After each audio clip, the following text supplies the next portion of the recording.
It'll take 5 years to get that red chalk off my slab.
Thank you, Vicente, for letting me try it.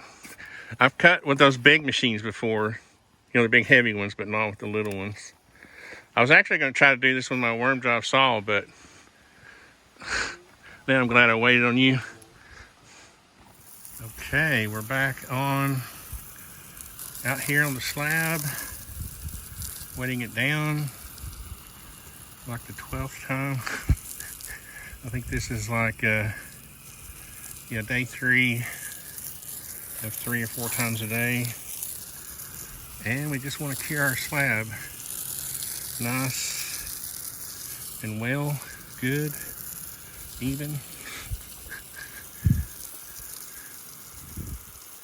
I had a question in the video where we're actually pouring the concrete, and it was about unscreeded. Let me see if I can zoom out.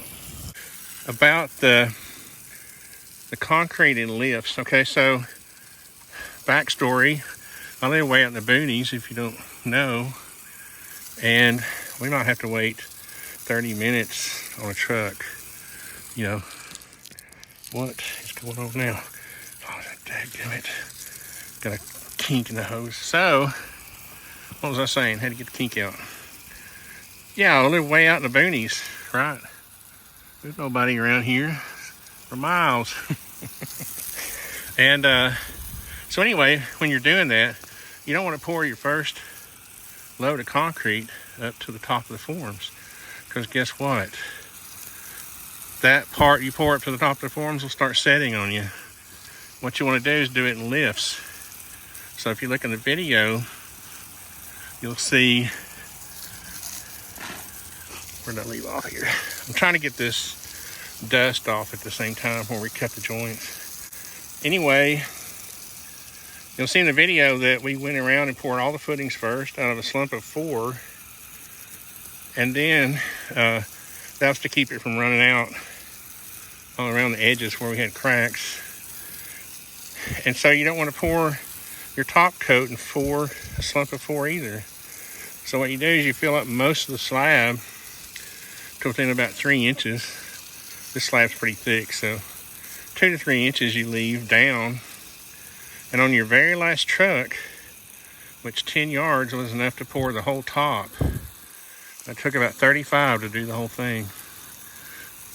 So the last truck, pretty much, you come back and you do the top lift.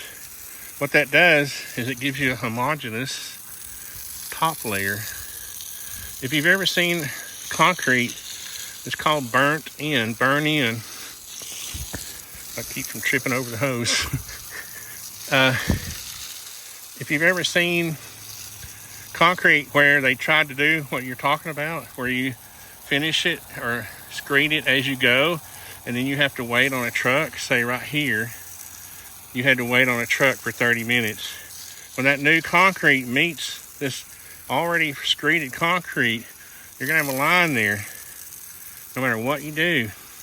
And you'll have to do what you call burn it in. You'll have to burn this face into that face, and you'll get a weird finish there. So these are just tricks. I've been in the industry for 45 years. This stuff you learn really the hard way. I tried to tell a homeowner I was helping build a house one time. They didn't listen to me, and he was trying to screed it as we went. And he had to wait an hour on a truck. Sure enough, it basically almost set on him. Basically, the first load where he had screeded it set up on him. So he had a weird line where you just couldn't get it, even with a machine. I'm just telling you, it won't. You can't burn it. You can't trowel it in like you think you can. So that's about the lifts. And when you look at most of the video, I didn't show most of the screeding because I was busy. I'm still trying to make money doing drawing work. I'm inside doing drawings for the most part, especially when we're waiting on trucks. See, the reason you want to get this dust off, see right there where the dust is sticking? I'm going to stain this floor.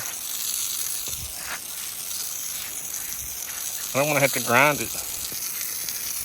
Oops. Looks like I might have to now. So you need to get that dust off there if you're going to stain your floor where it was cut, where the joints are cut. Now, let's talk about joints. This diagonal cut from here to here. Well, your inside corners are where your concrete's going to crack. It won't crack in a straight line this way or that way. It'll crack off at an angle. So the reason we cut joints is to try to control where the cracks go. You can't stop the cracks. You're trying to give it a place to go. A path of least resistance. What's holding me up now? Stinking plumbing. So what concrete does is if you can imagine zones, maybe I'll do a diagram of this,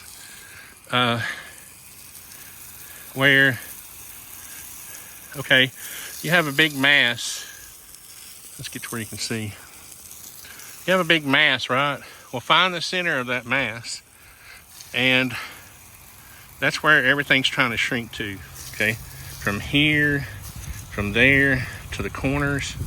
Now imagine here, a zone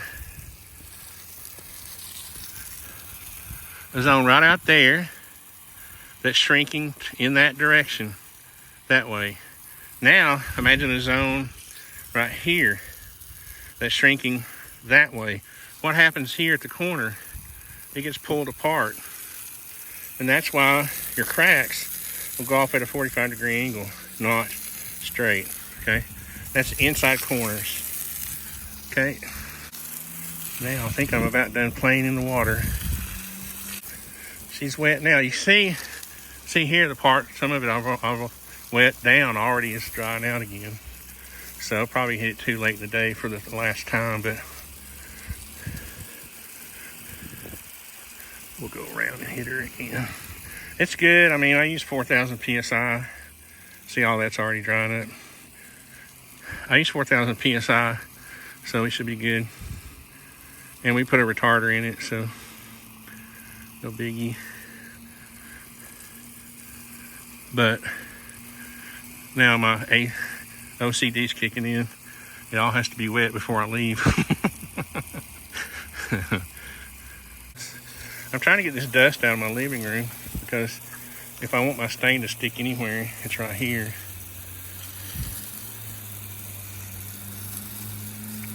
I think I'm going to end up having to sand this